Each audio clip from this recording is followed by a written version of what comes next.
सुल्तान खान, अब तुम्हारे भागने का समय आ गया। तुम्हें भगा भगा कर हम तुम्हें ऐसी मौत देंगे कि तुम्हारे पूर्वजों की आत्मा तक कांप उठेगी। तुम्हें मारकर हम अपनी मातृभूमि का एक एक कण मुक्त करवाएंगे।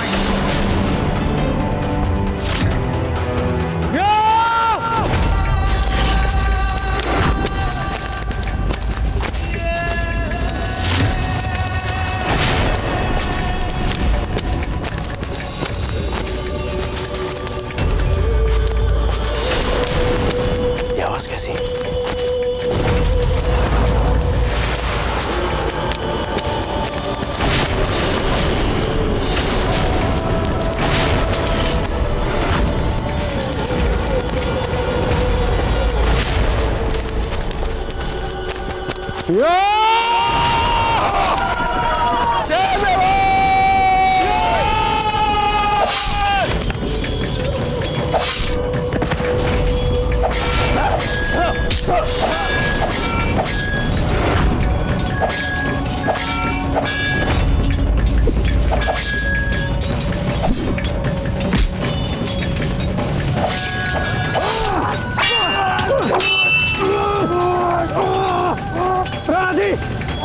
अब हम इनका सामना ज्यादा देर नहीं कर पाएंगे। हमारे सभी सैनिक इनके सामने खुलकर आ चुके हैं। हमारी व्यूह रचना सफल हो चुकी है।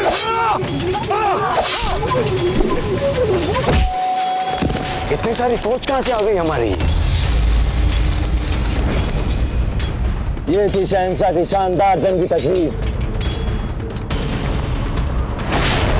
खुशामदीद भगवान दास जी, खुशामदीद। सचमुच आप किस्मत के धनी हैं। सही माने में सभी राजपूतों में सबसे अक्लमंद हैं आप, जिसने सही वक्त पर सही खेमे में शामिल होने का फैसला किया। अब देखो ना, तुम्हारा शहंशाह इस पूरे बर्रे सगीर में सबसे ताकतवर हुक्मरां बनने जा रहा है। देखो अपनी आंखों से कैसे हार रहा है मेवाड़। शहंशाह, मैंने तो सदैव आपके विजय और उत्थान के लिए ईश्वर से प्रार्थनाएं की है। हाँ, पर आपका बेटा, आपके बेटे में वो दानिशमंदी और साफ ख्याल नहीं नजर आ रहे हैं हमें। कभी कभी ना उम्मीद कर देते हैं वो हमें अपने उलझे हुए ख्यालों से। ऐसी क्या बात होगी, आप हमें बताइए। हम आपको वचन देते हैं कि शीघ्र उनको उचित मार्ग पर ले आएंगे। नहीं, इसकी कोई जरूरत नहीं है। वैसे तो हमारे सबसे काबिल वजीर हैं वो। बस हो सके तो कुछ वफादारी के 2 नुक्ते समझा दीजिए उन्हें। ऐसा ही होगा जहांपना।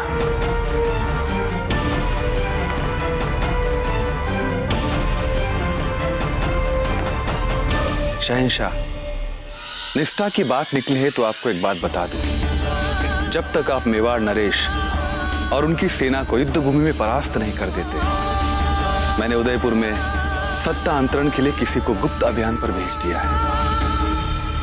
बहुत खूब। कौन दे रहा है इस मुहिम को सरअंजाम? वही जो प्रताप से मिले अपमान का बदला लेने के लिए सबसे अधिक आतुर था। चित्तौड़ का किलेदार आसिफ खान।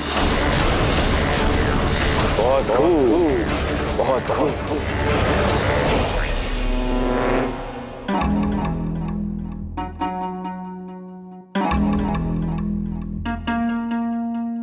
कहाँ है आमिर? अभी तक आया नहीं वो यहाँ पर। सलाम वालेकुम हुजूर आला। वालेकुम अस्सलाम आसिफ। यही चूहे हैं वो? जी हुजूर, ये वही चूहे हैं, आफती ताउन वाले। जैसा आपने कहा, हमने दूर दराज के गांव में इन चूहों को छोड़ दिया।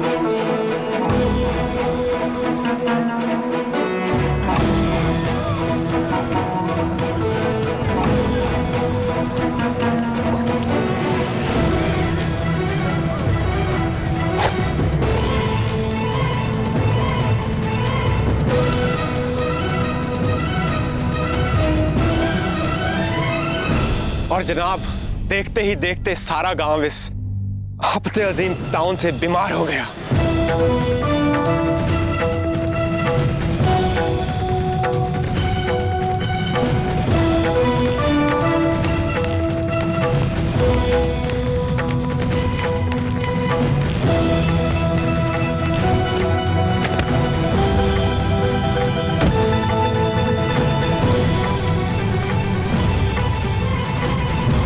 माशाअल्लाह मेरा। अब दुनिया की कोई भी ताकत हमें उदयपुर को सर करने से नहीं रोक पाएगी। अगर तुम्हारा यह तजुर्बा कामयाब हो गया तो इंशाअल्लाह मैं प्रताप के शाही तख्त पर बैठकर उसके आंखों में आंखें डालकर उससे कहूंगा, राणा प्रताप देख, जिस वक्त तू मुझे मारने के नए नए मंसूबे बना रहा था, मैंने तुझसे तेरा उदयपुर ही छीन लिया। सिपाहियों जाओ, इसी वक्त उदयपुर में आफत अजीम ताउन फैलाने वाले चूहे छोड़ दो। किसके लिए लड़ेगा प्रताप, जब उसी के घर के हर आमो खास बिना किसी जंग के इस आफत अजीम ताउन फैलाने वाली बीमारी से तड़प तड़प कर मर जाएंगे। कब्रिस्तान बना दूंगा मैं तेरे उदयपुर को प्रताप।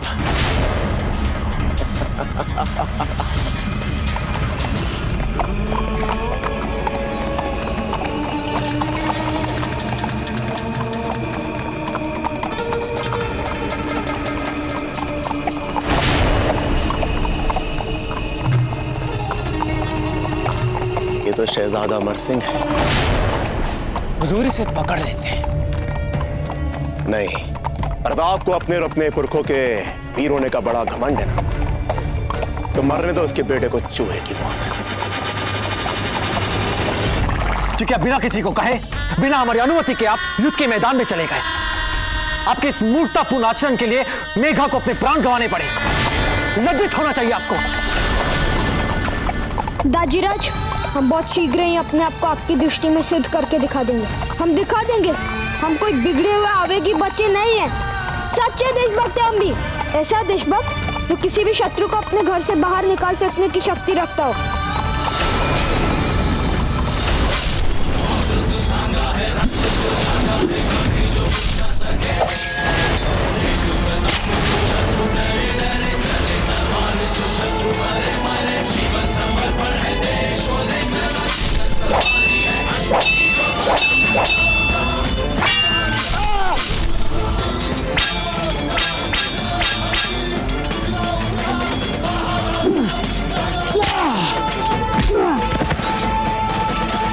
सुल्तान खान, आज हमें तुम पर बहुत दया आ रही है।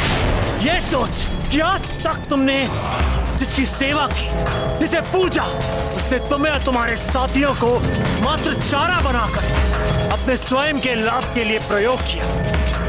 सुल्तान खान, बेमौत तुम और तुम्हारे 50,000 साथी आज मारे जाएंगे, किंतु हम तुम्हारे उस निष्ठुर और संवेदनहीन बादशाह की भांति हम अपने वीर योद्धाओं का बलिदान नहीं देंगे।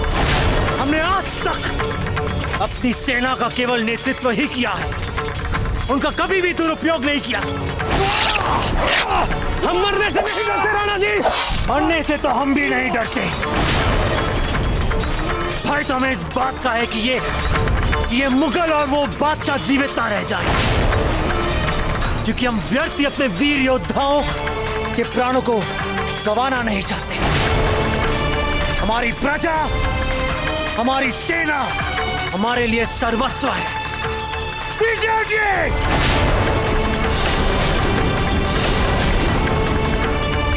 पीछे हटो।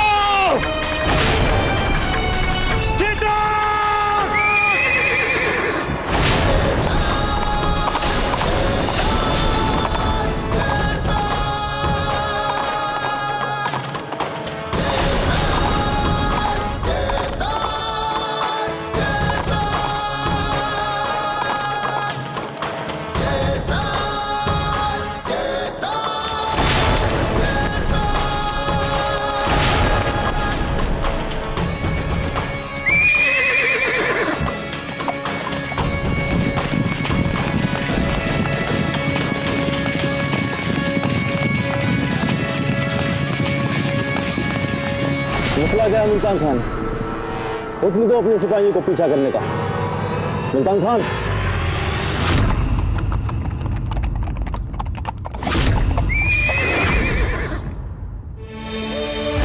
पूंजा जी, आप इतनी अतुल्य हानि होने के पश्चात आप यहाँ क्या कर रहे हैं? इस समय आपको अपने अपने परिवार, अपने भीड़ साथियों के साथ होना चाहिए। आप कृपया लौट जाइए। हानि तो आपकी भी कम नहीं हुई थी राणा जी, फिर भी आप लड़ रहे हैं ये विकट युद्ध।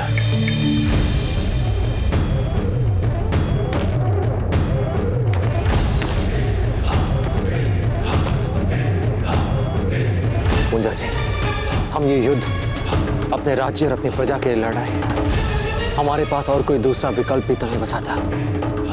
क्या करते हैं? और वैसे भी आपने आज तक हमारे लिए कई बलिदान दिए। हम आपके इस उपकार का ऋण कैसे चुकाएं? हमें नहीं लगता कि इस जन्म में या अगले किसी भी जन्म में हम इस ऋण को चुका पाएंगे। सदैव आपके ऋणी रहेंगे हम। हमारा आपसे विनम्र निवेदन है, कृपया अपने जंगलों में लौट जाइए। बस बहुत हुआ। ये कैसी बातें कर रहे हैं राणा जी आप? एक तरफ तो आप हमें अपना मित्र कहते हैं और दूसरी तरफ जब हम आपके संकट को अपना संकट कहते हैं तो आप उसे उपकार का नाम दे रहे हैं। मित्रों में उपकार कहाँ होता है राणा जी? हम तो सीधे साधे जंगलवासी हैं, जिसे एक बार अपना कह दें फिर उसका संकट भी हमारा और उनका दुख भी हमारा। मुल्तान खान, हुक्म दो अपने सिपाहियों को, वरना मजबूरन फौज की कमान हमें अपने हाथ में लेनी पड़ जाएगी। और अगर हम यहाँ थोड़ी देर और रुके मुल्तान खान, तो हमारे दुश्मन को फिर से तैयार होने का, हमारे खिलाफ नई नई तजवीज इख्तियार करने का फिर से वक्त मिल जाएगा। और इस वक्त हम अपने दुश्मन को किसी भी कीमत पर जरा सा वक्त भी नहीं दे सकते। बहलुल खान, हमें पहले क्यों नहीं बताया गया कि शहनशाह की जंगी तजवीज के तहत मेरे बहादुर सिपाहियों को इस तरह से बेमौत मरवाया जाएगा? ये कैसी जंग है जिसमें हम अपने लिए ही लड़ने वालों की परवाह ना करें? बहलुल खान, ये कैसी जंग है? ये वो जंग है मुल्तान खान जो दुनिया के सबसे ताकतवर दूरंदेश शहनशाह हिंद खुद अकबर आजम लड़ रहे हैं। और वैसे भी शहनशाह हिंद के ख्वाबों की तामीर में चंद हकीर जानों की कुर्बानी को मायने नहीं रखती मुल्तान खान। जब आप अपनी रानी शाह के शोक में तलवार उठाने को विवश हो गए तो हम मुंह मोड़कर जंगलों में चले जाएं। आप चाहते हैं हम इस समय आपका साथ छोड़ दें? ये कैसी मित्रता हुई राणा जी? फौज में इतने तजर्बेकार सिपह सलार होने के नाते इतनी छोटी सी बात तो तुम्हें पता होनी चाहिए मुल्तान खान। बहलुल खान, मैंने अपने एक एक सिपाही को तैयार किया इस जंग के लिए। उनकी रगों में जज्बा फूंका था मैंने कुर्बानी का। उन्हें अपनी जान की बाजी लगाने के लिए आमादा किया था। हम तो वापस लौट रहे थे शिकस्ता हाल। उन्हें फिर से नए जोश के साथ दोबारा दुश्मनों पर हमला बोलने के लिए मनाया हमने। मेरे इन तमाम बहादुर जाबाज सिपाहियों को गाजर मूली की तरह कटवा दिया तुमने इन दुश्मनों के हाथों। ये ठीक नहीं हुआ। हम जीत चुके हैं जंग का पहला दौर और यही बात मायने रखती है। इसके अलावा हर बात बेमानी है। रही बात हमारे वीर भीलों की और हमारे पुत्र के बलिदान की, तो उन्होंने इस बात पर अपने प्राणों का बलिदान दे दिया कि राणा जी रानी शाह की अस्थियां विसर्जन करने गए हैं। उनके पीछे कोई शत्रु उनकी मातृभूमि की तरफ बुरी दृष्टि से देख कैसे सकता है? जब एक बार राणा जी ने, मेवाड़ के राणाओं ने हमें अपने गले लगा लिया, तो आप ही बताइए राणा जी, हम आपके दुख से अलग कैसे हो सकते हैं? मेरे वीर भील और मेरे पुत्र के बलिदान को अर्थ तभी प्रदान हो सकता है जब हम आपके साथ कंधे से कंधा मिलाकर इन मुगलों के विरुद्ध लड़ें, उन्हें पाठ पढ़ाएं।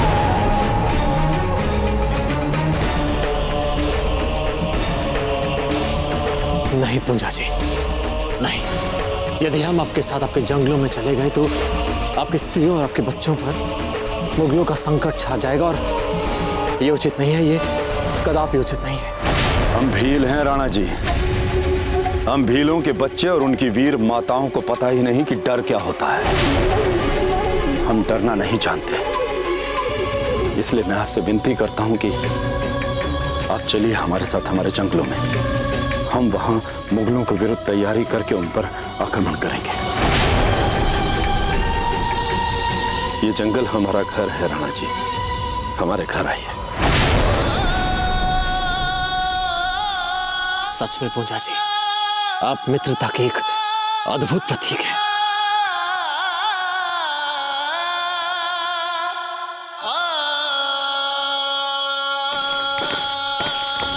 मुल्तान खान, हम तुम्हें शहंशाह का दूसरा हुक्म भी सुना दें, क्योंकि हमारे शहंशाह हमेशा दूर की सोचते हैं, हर हाल में मुस्तकबिल पढ़ लेते हैं वे।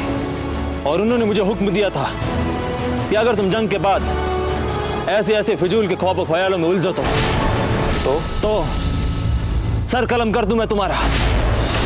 हुक्म तो यही मिला है मुझे, अब तय तुम्हें करना है कि तुम्हें अपनी जान देनी है या प्रताप की जान लेनी है। सिपाहियों, आगे बढ़ा जाए।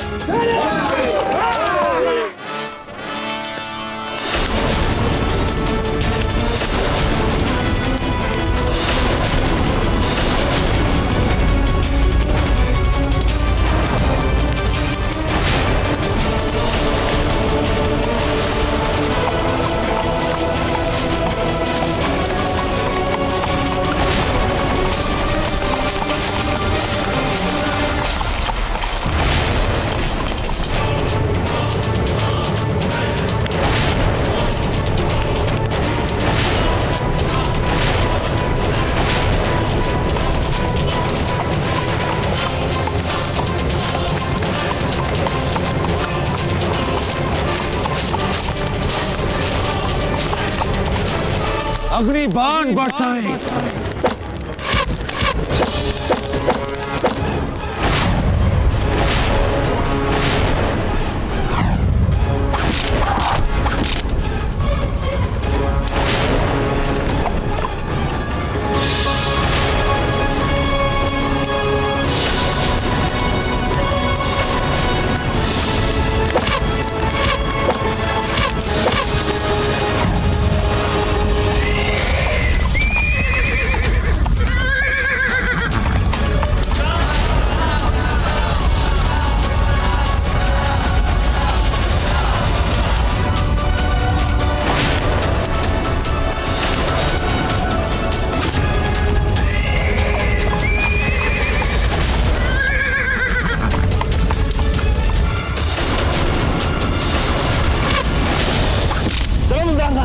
निकलना पड़ेगा हमें।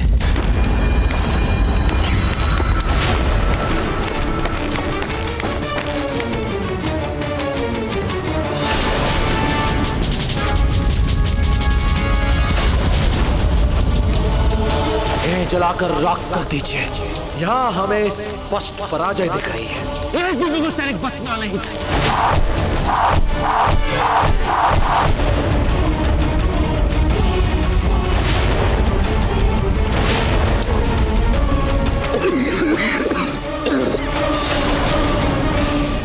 भीलों और राजपूतों ने जंगल में मुगल फौज को अपने आतिशी तीरों की मदद से आग के हवाले कर दिया।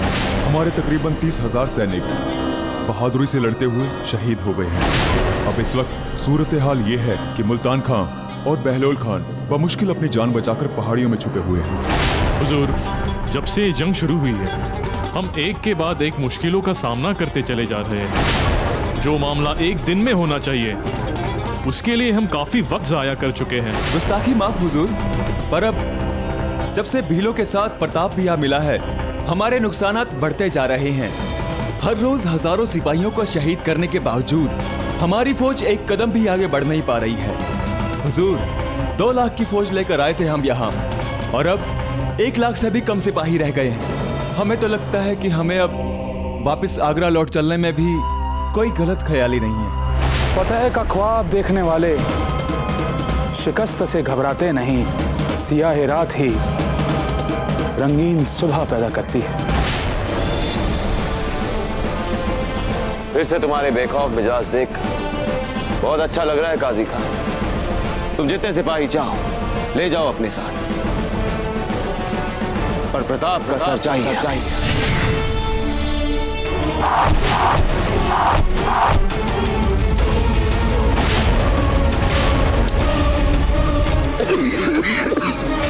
राणा जी, यदि आप हमें आदेश दें तो आज हम आगे बढ़कर हमारा सारा भूभाग जो मुगलों ने हमसे छीन लिया था, हम उन्हें पीछे धकेल कर वापस ले लेंगे। उत्साह अच्छी बात है झाला जी, किंतु अधिक उत्साह ठीक नहीं, क्योंकि अधिक उत्साह में व्यक्ति कभी ठोस सत्य को कभी देख नहीं पाता। और सत्य केवल यह है कि हम संख्या में मुट्ठी भर है, और वहां मुगलों का जमावड़ा शस्त्रों की संख्या में हमारे सामने खड़ा हो सकता है। और ऐसी स्थिति में हमें ठोस सत्य कभी भूलना नहीं चाहिए। हम आपसे नहीं, राणा जी से बात कर रहे हैं। राणा जी, टूटा जी जो कह रहे हैं उसमें ठोस सत्य है, बिल्कुल ठीक कर रहे हैं। क्योंकि युद्ध के तात्कालिक परिणाम के बाद वो मुगल बौखला गया होगा, और पूरी संभावना है ये मुगल सैनिकों की एक भारी संख्या हमारी ओर भेजेगा। उसे जो करना है वो कर ले, किंतु हमें इन जंगलों का सदुपयोग करना है, जिससे कि हम इस भारी संख्या को मुंह तोड़ उत्तर दे सके। आशा है झाला जी आपने राणा जी की बात अच्छे से सुन ली होगी। यदि आप पहले ही हमारी बात सुन लेते तो राणा जी का समय यूं व्यर्थ न करते।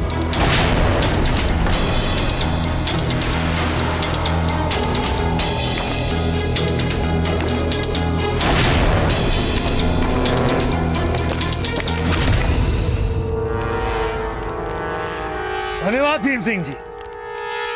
जोश बहुत है हमारे साथियों में राणा जी, जब देखिए युद्ध के लिए तैयार हो जाते हैं। ये तो अच्छी बात है भीम सिंह जी, इनके उत्साह और इनके जोश को आप संभालते रहिएगा बीच बीच में।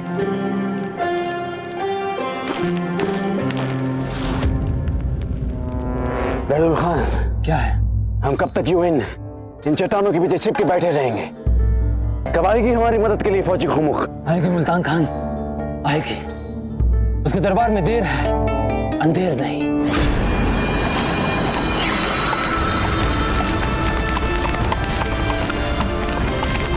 लो, आ गई मदद गाजी खान के साथ। ऊपर खींचे।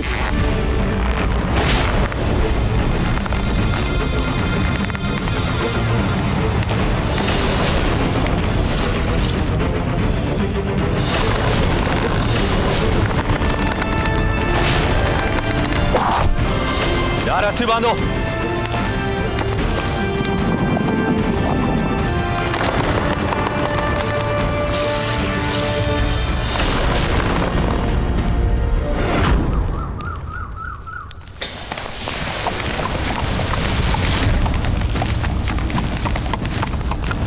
राणा जी, मुगलों की बहुत बड़ी सेना आ रही है, मुल्तान और बहलोल की सहायता में। इसमें आश्चर्य क्या बात है? ऐसा होना निश्चित ही था। अब हमें अपना सारा ध्यान अपनी सुरक्षा व्यवस्था को और सुदृढ़ बनाने में केंद्रित करना होगा। मुगलों पर आक्रमण हम दो छोर से करेंगे, वृक्षों के ऊपर से और नीचे से भी। समझ गए? जी, बहुत अच्छे।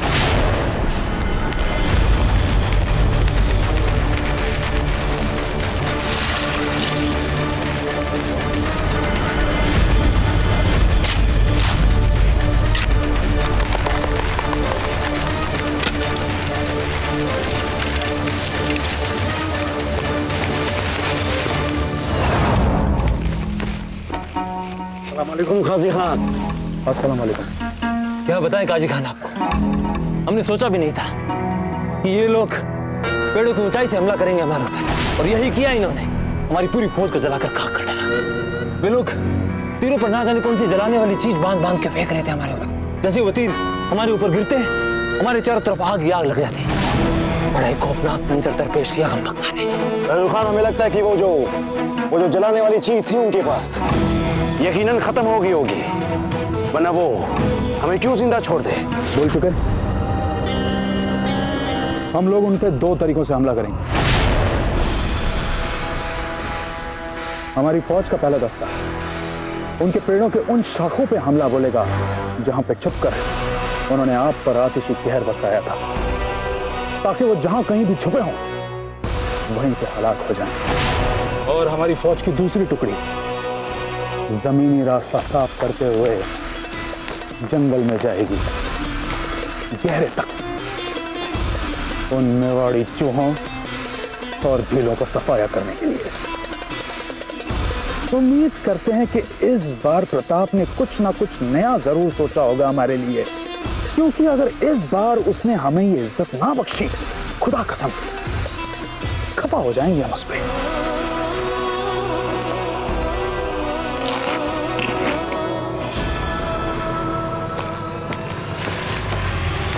राणा जी, सामने वाले पेड़ों पे हमें तीर सैनिकों की तैनाती कर देनी चाहिए ताकि हमारे सैनिक मुगल सैनिकों को अधिक से अधिक संख्या में मार सके। यदि हमने उन्हें जंगल में घुसने से पहले ही नहीं रोका तो वे जंगल के भीतर तक घुस आएंगे, जो हम नहीं चाहते। जब ये बात मुझ तक के दिमाग में आ गई कि सबसे पहले हमने पेड़ों के ऊपर से उनके ऊपर आक्रमण किया था तीरों से, तो इस बार वो जंगल में प्रवेश करते ही सबसे पहले सामने पड़ने वाले पेड़ों पर आक्रमण करेंगे तीरों से। क्या उन लोगों ने ये बात नहीं सोची होगी? अवश्य सोची होगी। इसलिए राणा जी इस बार कुछ अलग व्यूह रचना सोच रहे हैं। वैसे झाला जी, बात तो आप ठीक कह रहे हैं। कालीवन जी, और कसकर खींचे।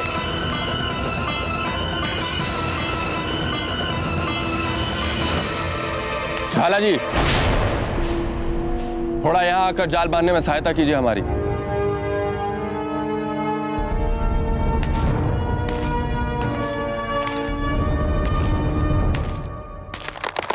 राणा जी, मुगलों की सेना हमारी ओर बढ़ रही है। ऐसा तो होना ही था। सभी शीघ्र अतिशीघ्र अपने अपने निर्धारित स्थानों पर चले जाएं।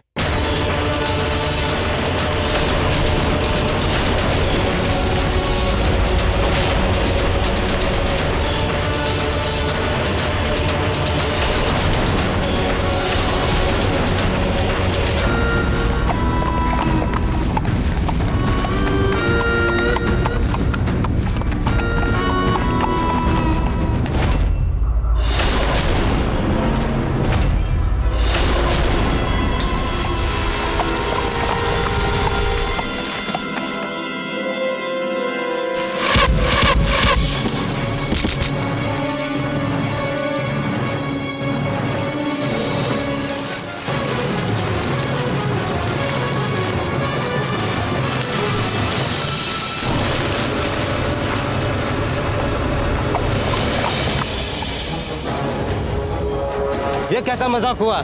ये क्या चिपचिपा सा गिरा दिया है हम पर? अरे मियाँ, ये तो जंगली शहद है। शहद पे ध्यान नहीं देगा कोई सिपाही। आगे बढ़ते चलो। जी हुजूर।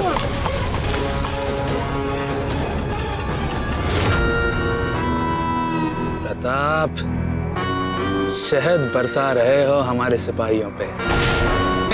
कोई बात नहीं, हम भी मीठे के शौकीन, तुम भी मीठे के शौकीन। मजा आएगा। लगता है आखिरकार हौसला टूट चुका है इनका। इतनी आसानी से इतना सारा जंगल पार कर लिया हमने। इतनी तेज बढ़त तो जंग शुरू होने के बाद से अब तक हासिल नहीं की थी हमने। इतना खुश होने की जरूरत है बैदुल खान? पता नहीं क्यों दिल में दुख सी हो रही है। हमने अपनी आंखों से देखी इनकी बहादुरी। यूं ही मैदान छोड़ने वाली चीज नहीं है बिरादर। अल्लाह का नाम लेकर आगे बढ़ते हैं। अल्लाह कसम, यहाँ पे बुजुर्ग सच्चे कर दो।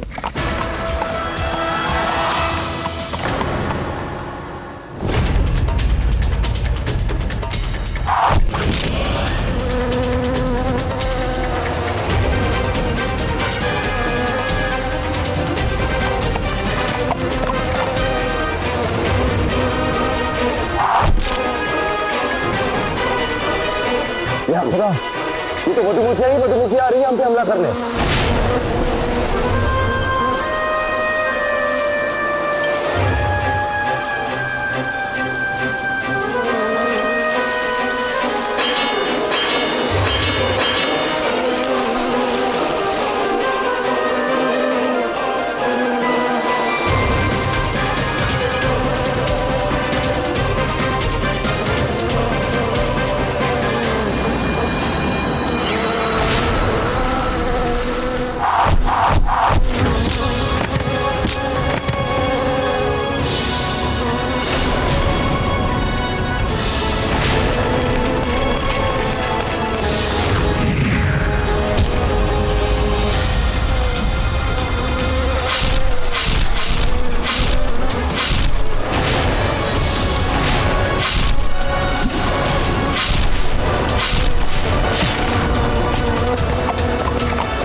लो जी, उतार दिया तुम्हारा एहसान। ठीक है, युद्ध पे ध्यान दीजिए।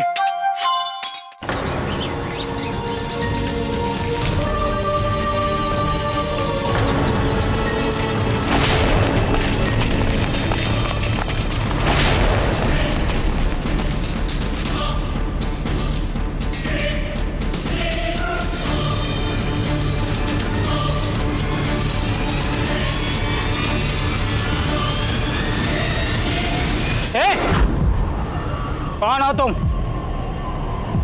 और महारानी अजब देख शोक का काला वस्त्र कहाँ है?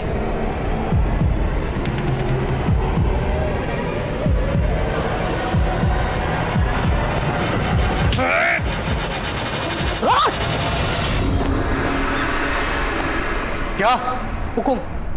पूरे विश्वास से तो नहीं कहा जा सकता कि मुगल गुप्तचर ही थे, किंतु जिस प्रकार पूछताछ आरंभ करते ही वे भागे, उससे तो यही संदेह हुआ कि हो सकता है मुगल गुप्तचर ही हैं वे जो नगर में घुस आए। इसलिए हमने सोचा कि सर्वप्रथम इसकी सूचना आपको दी जाए। आपकी सजगता सराहनीय है। इसी क्षण उस गुप्तचर को पकड़ के लाइए। हुकुम। चुंडावत जी, मुगलों ने उदयपुर में अपना गुप्तचर भेजा, ये जानने के पश्चात भी कि हमारी समस्त सेना राणा जी के नेतृत्व में मुगलों के साथ ही युद्ध कर रही है। तो फिर यहां उनका गुप्तचर भेजने का उद्देश्य क्या होगा? आचार्य जी, अभी हाल ही में उनके भेजे गए हुए हथियारों के कारण हम अपनी महारानी सा को खो चुके हैं। वो मुगल किसी भी मानवीय और सामाजिक आदर्शों को नहीं मानते। आप हमें तुरंत आपातकालीन स्थिति की घोषणा करने दें आचार्य जी। उचित है चुंडावत जी, ये तो आप करवा ही दीजिए, और हम रानी सा और समस्त राज परिवार की सुरक्षा व्यवस्था पर निगरानी रखते हैं। प्रताप की असली ताकत है वीर सरदार राणा पंजा। हमें इसे बाहर निकालना ही पड़ेगा, और उसके लिए मुल्तान खान तुम्हें आना पड़ेगा गोले में। तुम्हारे सामने आते ही पंजा जहां कहीं भी होगा आ जाएगा सामने।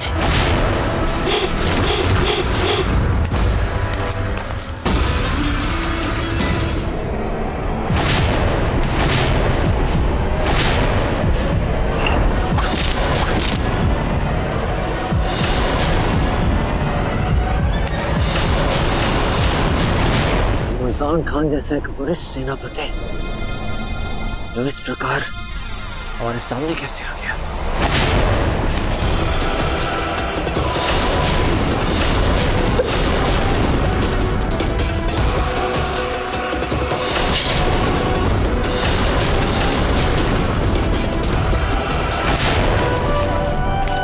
जी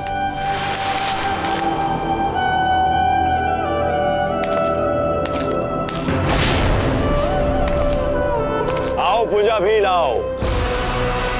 कसम खुदा की, तुम्हें मारने में भी उतना ही मजा आएगा जितना कि तुम्हारे बेटे को मारने में।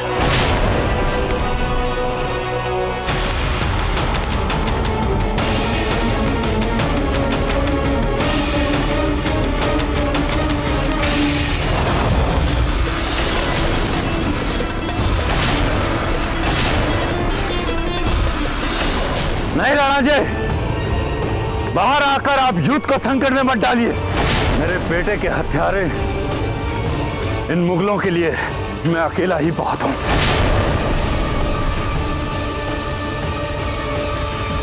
हे एकलिंग जी, मुगल गुप्तचर घुसा है हमारे नगर में। शांत शांत, अभी कुछ सिद्ध नहीं हुआ, ये केवल हमारा संदेह है। फिर भी हम चाहते हैं कि आप सब सुरक्षित स्थान पर चले जाएं। जब नगर में ही मुगल सैनिक आ गए हैं तो सुरक्षा कैसी आचार्य जी? अब कुछ नहीं हो सकता, हम सबको मरना ही पड़ेगा। नहीं,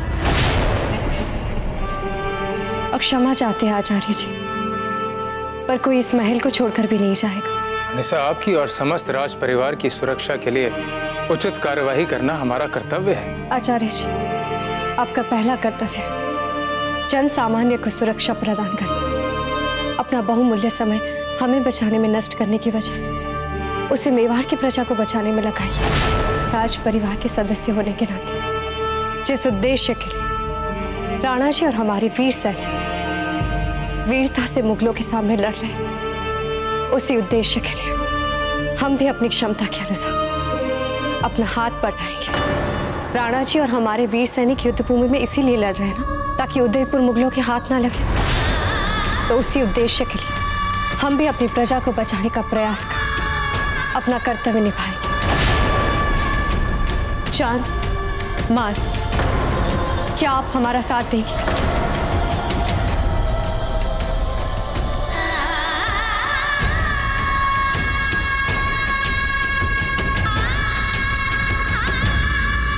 इस समाज में नारी अपनी प्रजा की सुरक्षा के लिए शक्ति का रूप ले लेती है। उस समाज पे कोई भी अड़चन, कोई भी समस्या आशा की किरण के साथ ही लुप्त हो जाती है। खंबागनी हुकुम, कुंवर सा अमर सिंह जी पधार चुके हैं।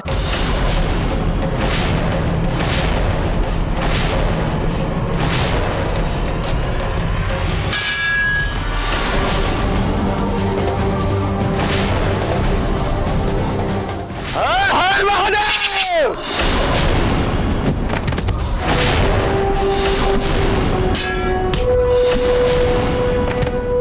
हल्दी घाटी के प्रांगण में हम लहू लहू लहरा देंगे। हल्दी घाटी के प्रांगण में हम लहू लहू लहरा देंगे। हम गोल भील हम रक्त ध्वजा फहरा देंगे। हम गोल भील हम रक्त ध्वजा फहरा देंगे। बहुत अच्छे पूजा जी।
जी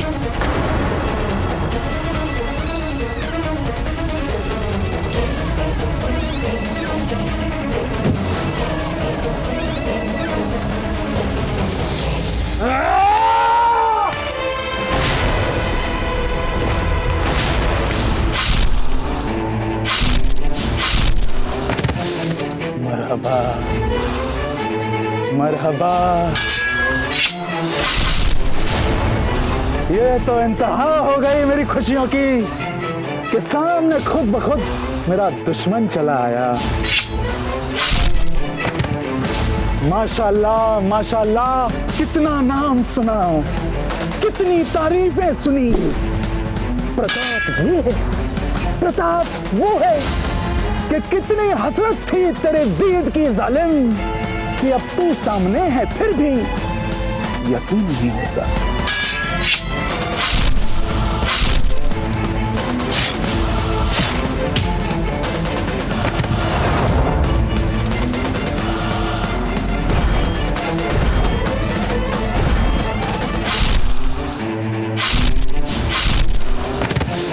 मरहबा मरहबा।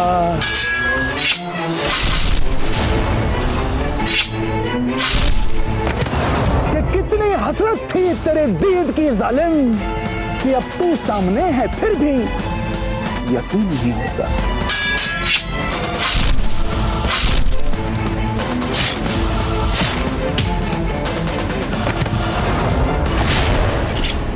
चलो, खुदा के लिए भाग चलो यहाँ से।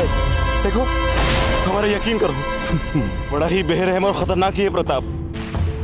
हमने अपनी आंखों से देखा है। कहर बन के टूटता है दुश्मनों पे, बड़ी बेदर्दी से मारता है।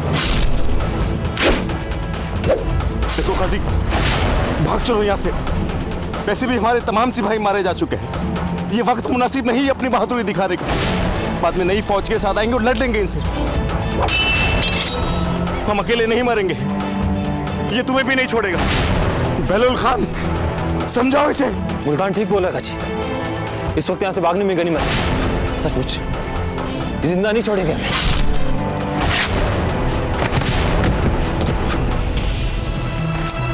चलो जल्दी जल्दी। रुकिए पंजाबी, आज जो तुमने हमारी धुनाई की है, कसम खुदा की भूलेंगे नहीं हम। आज तो प्रताप ने तुम्हें बचा लिया, लेकिन हम वापस आएंगे और कसम खुदा की जैसे तुम्हारे बेटे को मारा था उससे भी बदतर मौत मारेंगे तुम्हें। मुल्तान खान नाम है हमारा, याद रखना, मुल्तान खान। फिर मेघा भी हमारे ऊपर कूद के हम पर आता हुआ तीर अपने ऊपर ले लिया और उसने अपने प्राण दे दिए हमारे प्राण बचाने के लिए। और उसके बाद तो हाकिम खान ने मुगलों के तोपों से मुगलों पे ही गोले बरसाए। हम उन्हें गोले पकड़ाते गए और वे मुगलों पे गोले बरसाते गए।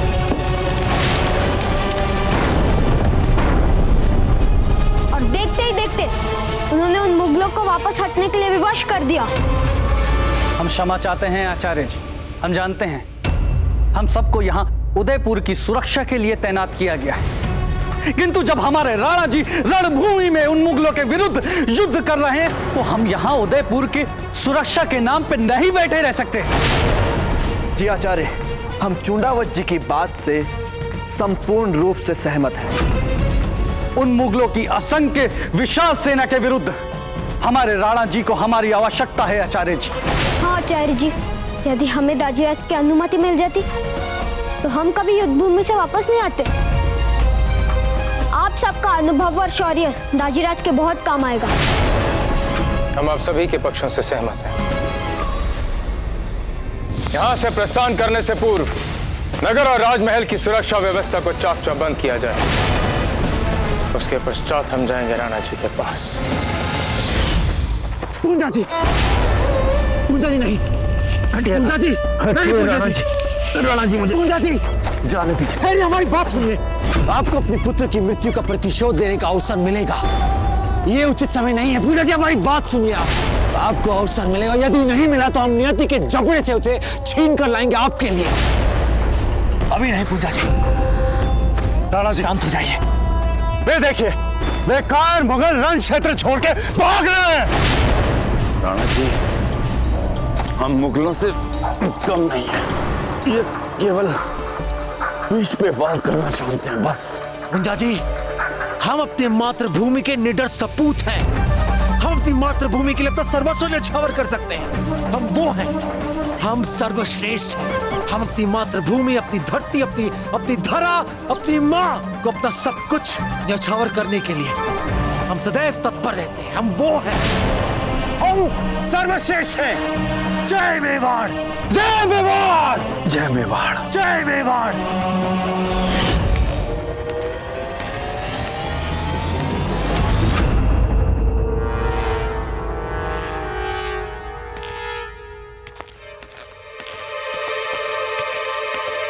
अरे अमर सिंह जी, आप वो हम देख रहे थे कि यहाँ की सफाई ठीक से हुई है कि नहीं तो दोबारा करना। बिना बात जब चाहे आप हमारे निजी मामलों में हस्तक्षेप क्यों करती है? हाँ बहुत बुरी है, हम घृणा करते हैं आपसे।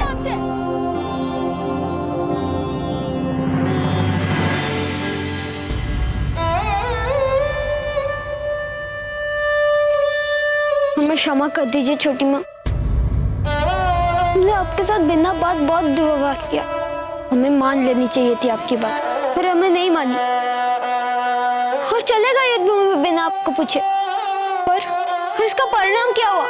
वीर मेघा को अपने प्राण गंवाने पड़े हमारे प्राण बचाने के लिए। अमर सिंह जी, आप युद्ध भूमि में गए जहाँ सब थे, जहाँ अपनी मातृभूमि के लिए सर्वस्व लुटाने के लिए आपके दाजीराज भी थे, वहां जहाँ वीर मेघा अपना कर्तव्य निभाते हुए अपने प्राण न्यौछावर किए, उन्होंने केवल आपके लिए नहीं, अपना कर्तव्य निभाने के लिए हंसते हंसते अपने प्राण गंवाए। इसीलिए अमर सिंह जी, उसके लिए अपने मन में कोई अपराध बोध या कुंठा मत पालिए। केवल उनके शौर्य को याद रखिए, ताकि समय आने पे वो आपके लिए प्रेरणा बन सके। क्षमा कर दीजिए छोटी माँ, मुझे क्षमा कर दीजिए। आज के बाद से हम कभी भी आपके साथ दुर्व्यवहार नहीं करेंगे और ना ही कभी आपका अपमान करेंगे। छोटी माँ, हम हमेशा आपकी सभी कहना मानेंगे। अमर सिंह जी, आपकी छोटी माँ को सब पता है, सब समझते हैं हम। छोटी माँ, हमें बहुत भूख लगी है, कुछ खाने को दीजिए ना।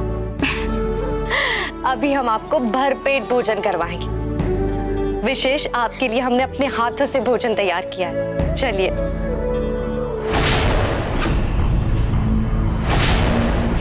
क्या हुआ अमर सिंह जी? नहीं छोटी माँ, पता नहीं क्यों अचानक से हमारे सिर में पीड़ा का अनुभव हो रहा है। तो अवश्य ही आपको बहुत भूख लगी है। हम स्वयं अपने हाथों से आपको भोजन परसते हैं। आइए जी।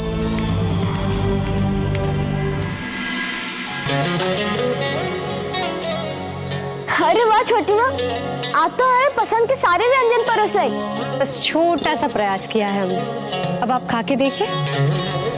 छोटी माँ, जिसे माँ हमें अपने हाथों से खिलाती थी, आप भी हमें वैसे ही खिलाइए ना।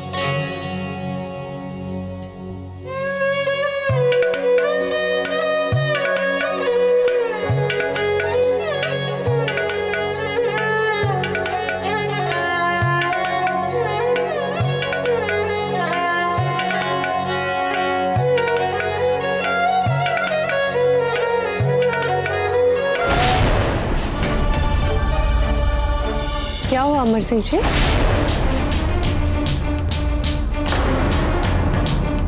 अमर सिंह जी, क्या हुआ अमर सिंह जी?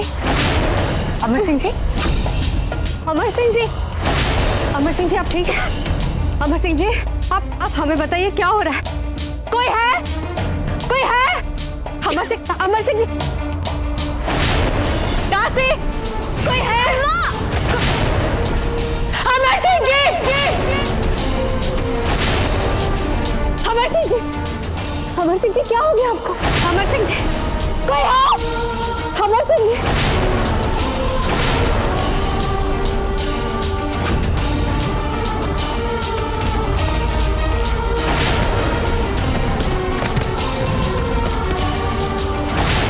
ये वही चूहे हैं, आफती ताउन वाले। हमने दूर दराज के गांव में इन चूहों को छोड़ दिया। देखते ही देखते सारा गांव इस आफते अजीम ताउन से बीमार हो गया। अमर सिंह जी, अमर सिंह जी, होश में आइए। अमर सिंह जी, क्या हो गया आपको? अमर सिंह जी, देखिए, अरे हमारे प्रमुख राजवैद्य जी कहाँ? पता नहीं भाभी सा, नगर में जहाँ भी देखो हर कोई बीमार पड़ा हुआ है। राजवैद्य जी उन्हीं को देखने गए हैं। ये यदि सारे नगर में किसी महामारी का संकट है तो हम उन्हें नहीं छेड़ेंगे। वैद्य जी, जब तक राजवैद्य जी नहीं आता, आप ही देखिए इन्हें।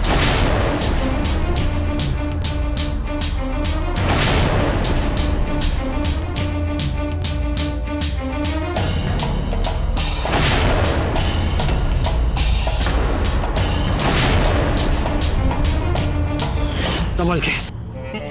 पूंजा जी, आप ठीक तो है ना?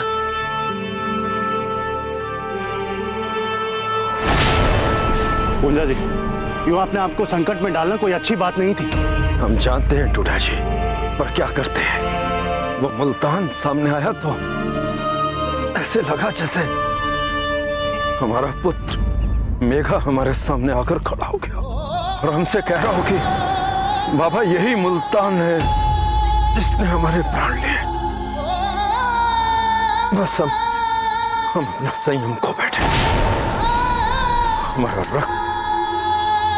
रक्त बहने लगा हमारा। अगर उस समय आपके स्थान पर कोई और भी होता तो वो वही करता जो आपने किया। जीवन में हर पल बड़े बूढ़ों के द्वारा दी गई सीख याद रखना असंभव हो जाता है, विशेषकर जब अपनों की स्मृतियां सामने आ जाए। सही कहा आपने झाला जी, सही कहा आपने। झाला जी, जो भी हुआ अच्छा हुआ, हमारे हित में हुआ। कई मुगल सैनिक मारे गए युद्ध के इस चक्र में। पर आप तो जानते हैं राणा जी, ये मुगल हैं, पलटकर पीठ पर वार करते हैं, इसलिए हमें सावधान रहना होगा। निस्संदेह पूंजा जी, निस्संदेह उनकी मूल प्रकृति है पीठ पर वार करना। वे अवश्य ही लौटेंगे और हल्दी घाटी जाने के लिए यही एक मार्ग है उनके पास। इन्हीं जंगलों से होते हुए वे हल्दी घाटी पहुंच सकते हैं, उनके पास और कोई विकल्प नहीं है। ऐसे कैसे पार कर लेंगे वे जंगल? अरे जितनी बार आएंगे उतनी बार मारेंगे। हल्दी घाटी तो उनकी बस आत्मा ही पहुंचेगी, आत्मा, वो भी हमारे हाथों मर के।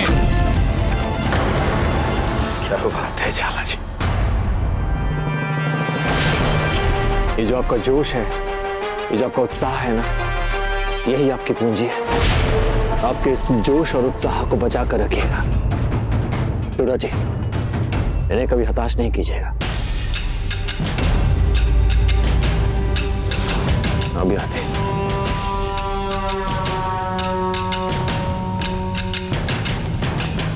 शहंशाह, उड़ा दीजिए हम सबकी गर्दनें। हम सब खतावार हैं आपके। हमने आपके हजारों सिपाही कुर्बान कर दिए, फिर भी हार करा। उड़ा दीजिए हमारी गर्दन शहंशाह, ताकि हमारे बाद हमसे काबिल सिपहसालार आपकी खिदमत कर सके। हम सबको तो जिंदा रहने का कोई हक ही नहीं रहा शहंशाह।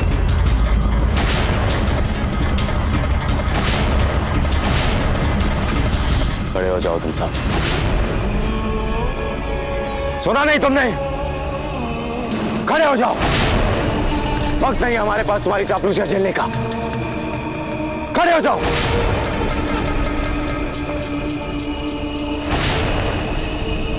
यही हकीकत है कि अब तक हम कोई खास बढ़त नहीं बना पाए, फिर भी हम आप तीनों को नहीं गवा सकते। इसलिए तैयार होकर फिर से सोचिए, नए सिरे से इस जंग की तजवीज है। शहंशाह क्षमा कीजिए, किंतु आप एक अवसर मानसिंह को देकर क्यों नहीं देखते? वो इस क्षेत्र से भली भांति अवगत है और विगत में उन्होंने केवल आपके लिए बहुत सारे युद्ध जीत कर दिखाए। गुस्सा की माफ शहंशाह, लेकिन हमें नहीं लगता कि मानसिंह इस जंग के लिए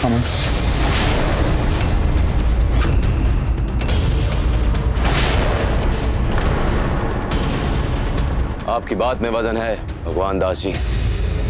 और वैसे भी हम मान सिंह जी पर बहुत ज्यादा यकीन करने लग गए थे, ये आप भी जानते हैं। और उन्होंने कभी हमें ना उम्मीद भी नहीं किया, पर पिछले कुछ दिनों से उनकी बातचीत में, उनके मुंह से मेवाड़ की वफादारी सुनकर हम बहुत ही ना उम्मीद हो गए। शहंशाह, आप एक अवसर मुझे देकर देखिए। मैं आपको वचन देता हूं और विश्वास दिलाता हूं कि मैं अपने पुत्र को उचित मार्ग पर शीघ्र लेके आऊंगा और इस जंग की सारी जिम्मेदारियां उन्हें सौंप दूंगा।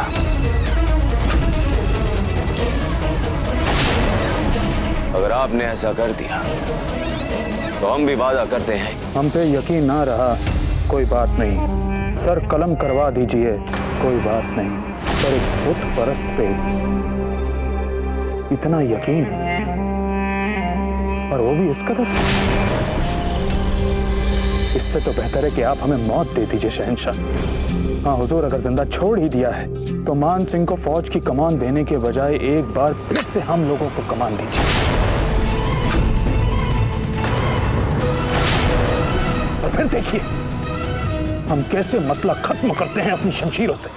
नहीं गाजी, उसूल की बात है कि जो हम कर रहे हैं और जो नतीजा आ रहा है वो आप सबके सामने है। और अगर नतीजा कुछ और चाहिए तो उसके लिए कुछ और करना पड़ेगा। बहुत लड़ लिए मुगल राजपूतों के साथ, अब राजपूतों को राजपूतों से लड़वा कर देखते हैं, तो फिर शायद नतीजा जो हम चाहते हैं वो मिल जाए।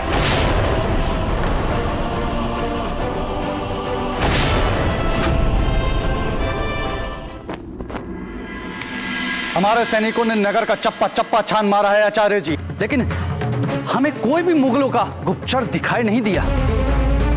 इसका मतलब ये सभी सूचना झूठी निकली। ये तो बहुत अच्छी बात हुई चुंडावत जी, हम तो बिना बात के यूं ही चिंतित हो रहे थे। अर्थात हम बिना किसी मानसिक दबाव के यहाँ से प्रस्थान कर सकते हैं। किंतु एक समस्या है आचार्य जी। कैसी समस्या? नगर में एक विचित्र सी महामारी फैल रही है। यहाँ तक कि घर घर में लोग इस तीव्र ज्वर से पीड़ित हो रहे हैं और कईयों की तो इस तीव्र ज्वर से मृत्यु हो चुकी है आचार्य जी।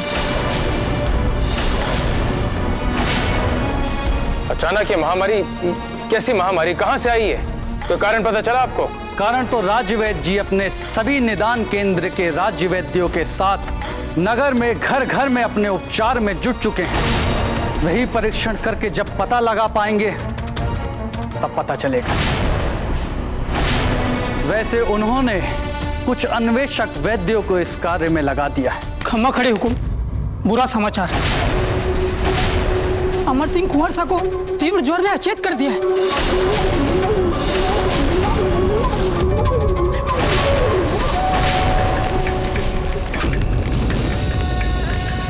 अमर सिंह जी का स्वास्थ्य कैसा है? प्रणाम आचार्य जी। प्रणाम। समझ में नहीं आ रहा, कुंवर साहब को तीव्र ज्वर है और मैंने ज्वर के निदान के लिए उत्तम से उत्तम उपलब्ध औषधि दे रखी है।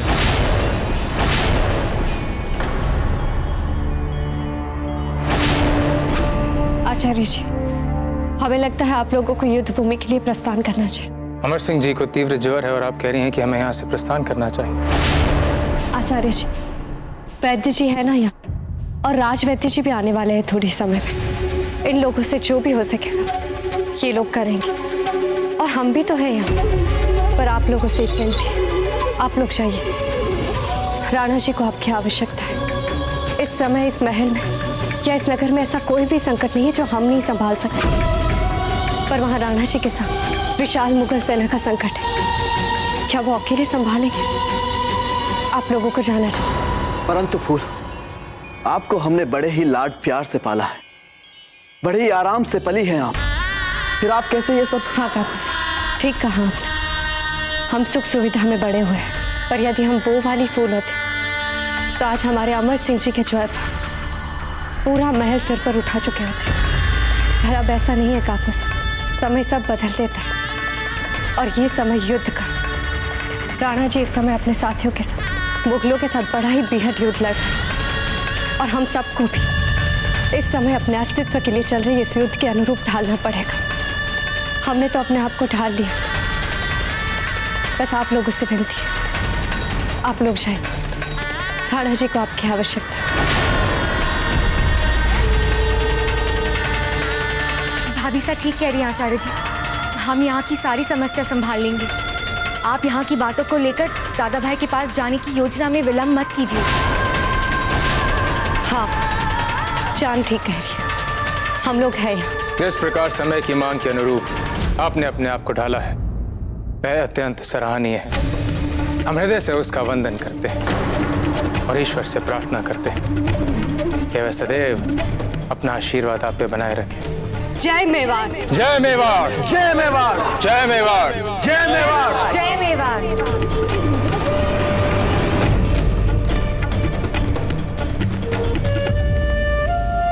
उचित है, यही हमारी युद्ध नीति रहेगी। जी आचार्य।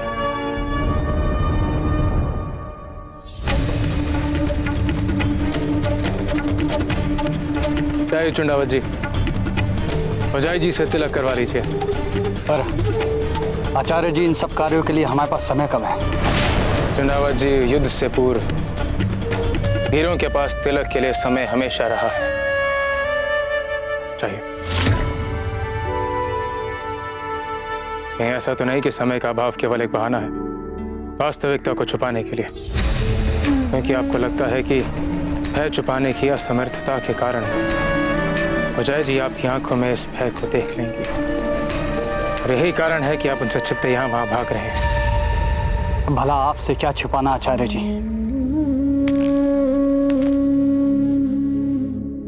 चंडावत जी, यदि भय भी है तो उस भय को स्वीकार कीजिए। चुंडावत जी, स्वीकार कीजिए उस भय को, और देखिए किस प्रकार तिलक की पवित्र भावनाएं आपके इस भय को साहस में बदल देंगी।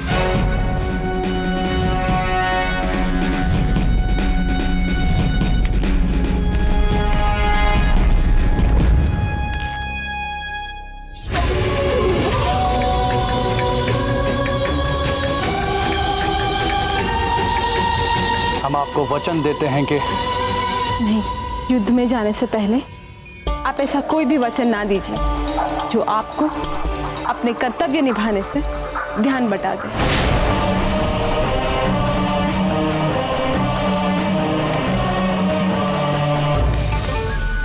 यह लीजिए दाजीराज, विशेष मुगल मदिरा पीजिए। कहते हैं इनकी मदिरा इनके आचरण और नैतिकता से कहीं अधिक उत्कृष्ट होती है।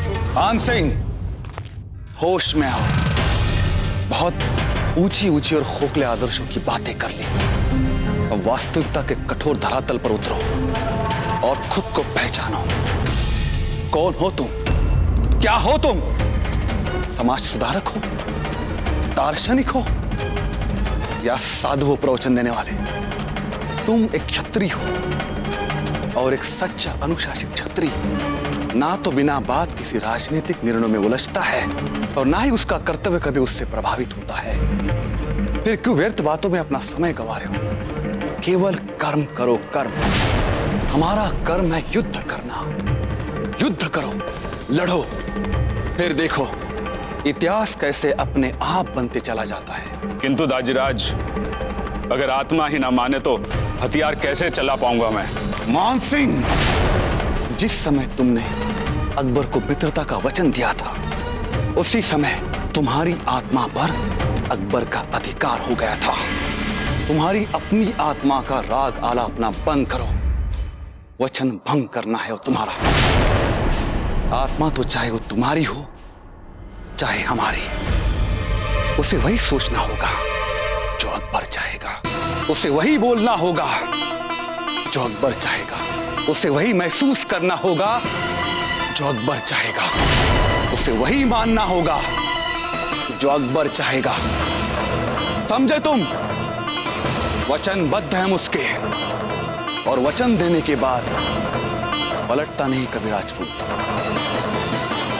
शहंशाह, ये रजा है।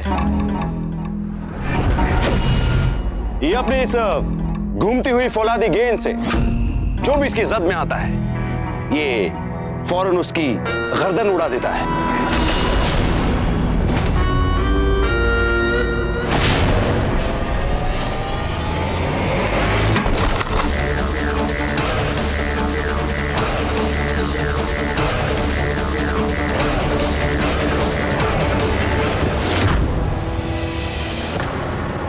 हमारा धर्म नहीं कहता कि अबला स्त्री पर वार किया जाए।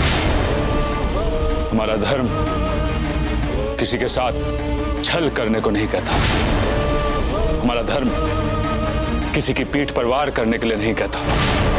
हमारा धर्म राजपूताने की समृद्धि और खुशहाली के लिए जीने की बात करता है। उसे किसी का दास बनाने की बात नहीं करता।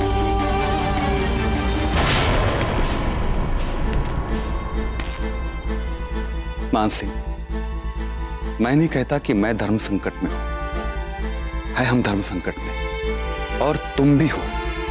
किंतु जो भी समझदार होता है, संवेदनशील होता है, उसी को तो ये धर्म संकट सताता है। किंतु समझदार व्यक्ति को इस धर्म संकट से उबरना भी पड़ता है। तुमने जो वचन देके रखा है शहंशाह अकबर को, उस वचन के सहारे उभरो। महाभारत में अर्जुन भी तो उलझा था धर्म संकट में, फिर वो उभरा और लड़ा अपने ही भाइयों से, अपने ही गुरुजनों से, अपने ही परिवारों के सदस्यों से।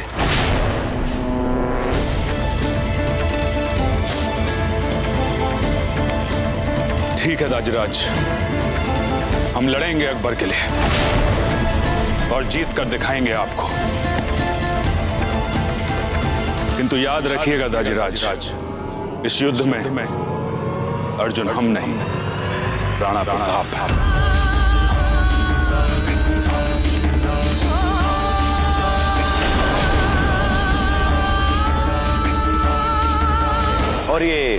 दूसरा शख्स, ये देखने में कुछ पागल सा दिखता है, लेकिन ये अच्छों के होश ठिकाने लगाने की हैसियत रखता है।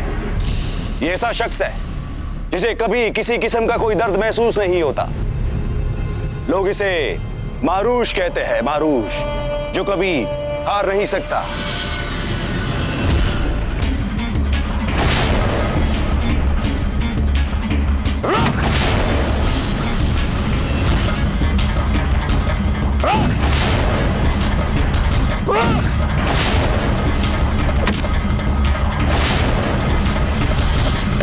बहुत खूब मुल्तान खान, बहुत खूब। बड़ी दिलचस्प बंदे आए हो मुल्तान खान, मजा आ गया। शहंशाह का इकबाल बुलंद हो, आलमपना का इकबाल बुलंद हो। मान सिंह, मान सिंह, हम तुम्हारे ही मुनासिब इस्तकबाल के लिए तोहफे चुन रहे थे। खुशामदीद, खुशामदीद। ये रजा लॉ गेंद से सामने वालों का सर उड़ाने में पारंगत, और ये अजय मारूश जिसने अपनी पीड़ा की अनुभूतियां मार ली। देखा देखा, हम ना कहते थे काजी, ये अपने किस्म के एक ऐसे शख्स है जो हम मुगलों की रूह तक से इस कदर वाकिफ है। जब ऐसे दानिशमंद शख्स हमारे मंसूबों और इमाल पे शक करने लगते हैं तो खुदा कसम घबराहट होने लगती है। शहंशाह, मेरे विचार से ये आपके हुजूर में बिना किसी संदेह के खड़े हैं। जी शहंशाह, हम युद्ध में जाने के लिए तैयार हैं, और हम आपको वचन देते हैं कि हम प्रताप को मार देंगे, और यदि हम अपने कार्य में असफल रहे तो कभी अपने आप को आपके सामने नहीं लेकर आएंगे और ना ही आपको अपनी शक्ल दिखाएंगे।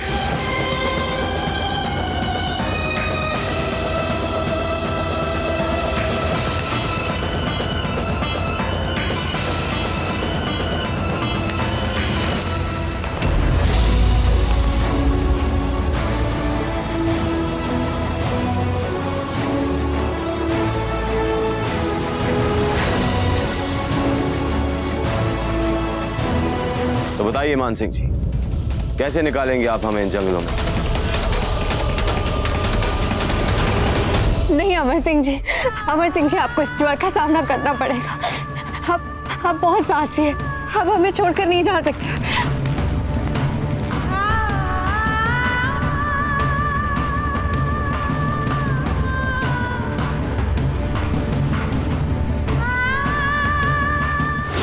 हे भगवान, कुंवर सा को भी वही महामारी प्रतीत हो रही है। कैसी महामारी रहती जी? ये चूहों से फैलने वाली बड़ी खतरनाक महामारी है। सारा नगर इसके प्रकोप से त्राही त्राही कर रहा है। देखते ही देखते लोग अपने प्राण गंवा रहे हैं महारानी साहब। पर वैद्य जी, उपचार क्या है इसका? कोई तो उपचार होगा ना इस व्याधि का? उपचार तो है महारानी साहब, अधिकतर सहायक युद्ध में गए हुए। अब इस नई प्रकार की महामारी के लिए सबसे पहले अपने अन्वेक्षण कक्ष में बैठकर हमें औषधि बनानी पड़ेगी और स्वयं रोगी को देनी पड़ेगी। आप निश्चिंत होकर इस महामारी की औषधि बनाई वैद्य जी, और फिर हमें बताएं इसे कैसे कैसे दें। हम वैसे वैसे अमर सिंह जी को देंगे। और बाद में आप इस राजमहल की सभी औरतों को भी समझा दें, ताकि वे इस नगर के घर घर में जाके जो भी इस महामारी से पीड़ित है उन्हें ये औषधि देकर बचा सके। जो आ गया महारानी साहब।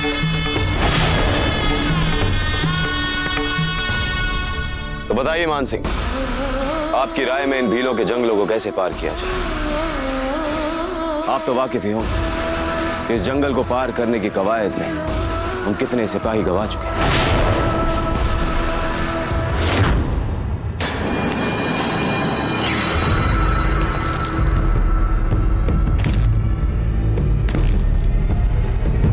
आपका सारा काम कर दिया है हमने। जाइए आप।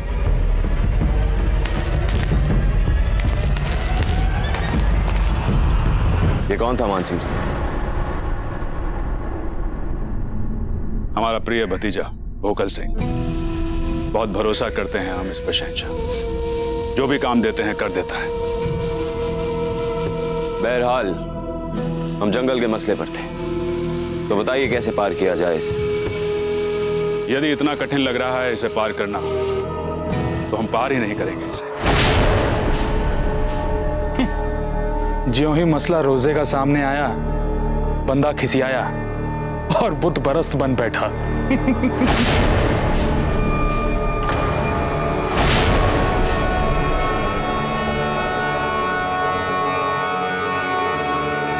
मान सिंह जी, अगर हम इस जंगल को नहीं पार करेंगे तो फिर हल्दी घाटी के मैदान तक कैसे पहुंचेंगे? और फिर इसके अलावा और कोई दूसरा रास्ता भी तो नहीं। इस जंगल के अलावा तो ये सारा इलाका बड़े बड़े पहाड़ों से घिरा हुआ है। घिरा हुआ था पहाड़ों से, अब नहीं।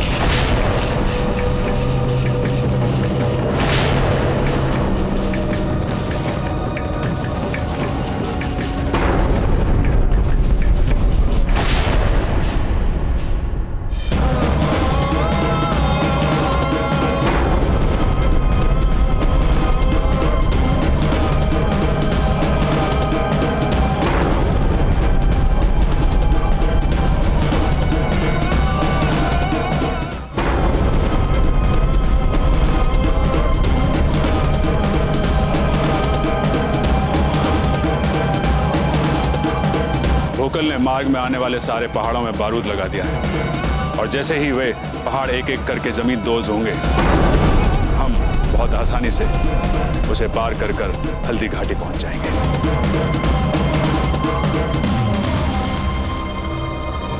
इससे दो बातें स्पष्ट हो गई हैं। एक कि मुगल सेना का नेतृत्व, उसकी कमान अब स्वयं मानसिंह जी संभालेंगे, और दूसरी बात कि अब मुगल सेना इस जंगल के मार्ग से हल्दी घाटी कदापि नहीं जाएगी।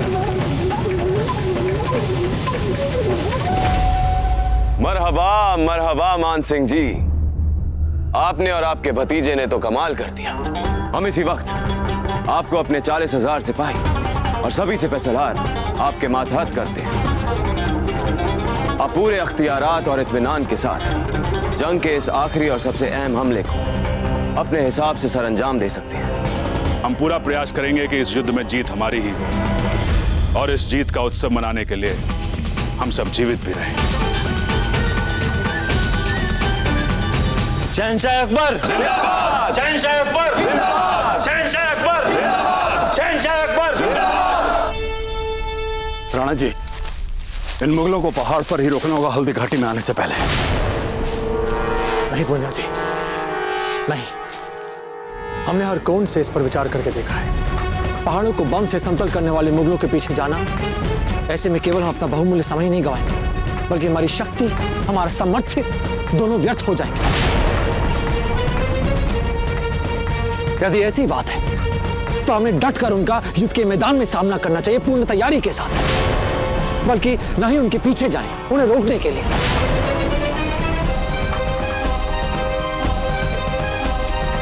नहीं, ये उचित नहीं होगा पूंजा जी। तो क्या मैदान में सामना करेंगे हम मुगलों का? जी हाँ। पर राणा जी, मैदान में मुगलों का सामना करना कोई अच्छी बात नहीं है। इसमें सारा खेल सेना के संख्या बल का होकर रह जाएगा। और संख्या बल के आंकड़े कुछ इस प्रकार है। मुगल सेना में है 40 सहस्त्र सैनिक, और हमारी सेना में केवल 10 सहस्त्र। अब अपने से चौगुनी सेना का मुकाबला हम उस बड़े मैदान में कैसे कर पाएंगे?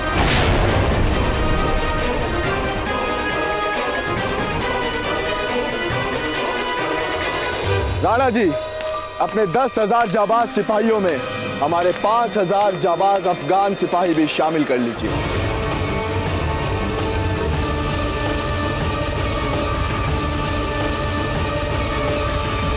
और राणा जी, हमारा एक एक भील कई मुगलों पर भारी पड़ेगा, इसलिए हमारे 3 सहस्त्र भील भी साथ जाएंगे। और 3 हम भी हैं।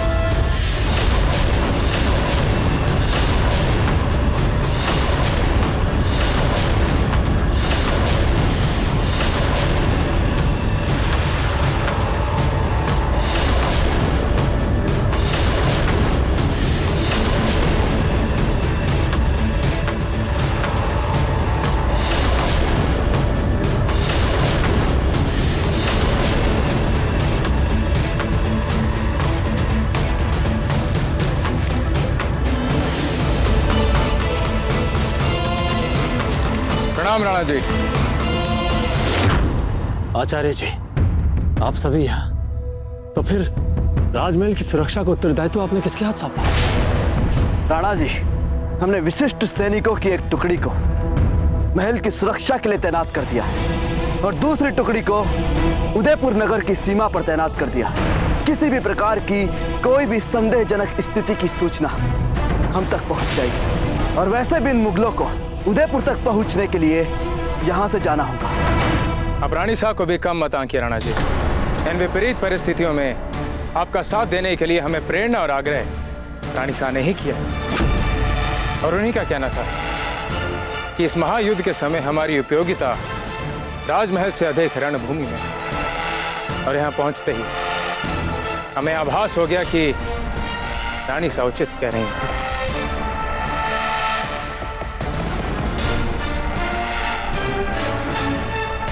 यदि ऐसी बात है तो फिर ठीक है। आप सभी के रहने से हमारा आत्मविश्वास बढ़ेगा, हमारा आत्मबल बढ़ेगा। आप सभी के सहयोग से, सभी की सहायता से अब तो हमें ऐसा प्रतीत हो रहा है कि हल्दी घाटी के इस महायुद्ध में हम मुगलों को हराने की बात भी सोच सकते हैं और ये कार्य करेगी।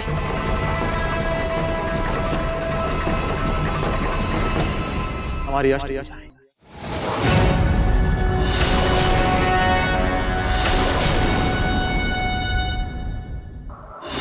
मेवाड़ की सेना की 8 भुजाएं, आचार्य राघवेंद्र, मान सिंह छाला, आंडा डूडा सांडा, भीम सिंह डोडिया, हाकिम खान सूरी, शालीवान सिंह, चंद्रसेन राठौर और कृष्णदास चुंडावची।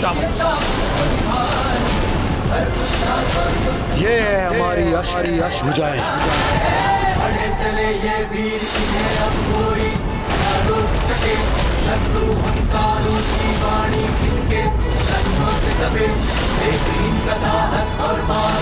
मेवाड़ के वीर महाराणा प्रताप के जीवन को करीब से जानने के लिए चैनल को सब्सक्राइब करें और बेल आइकॉन दबाना न भूलें।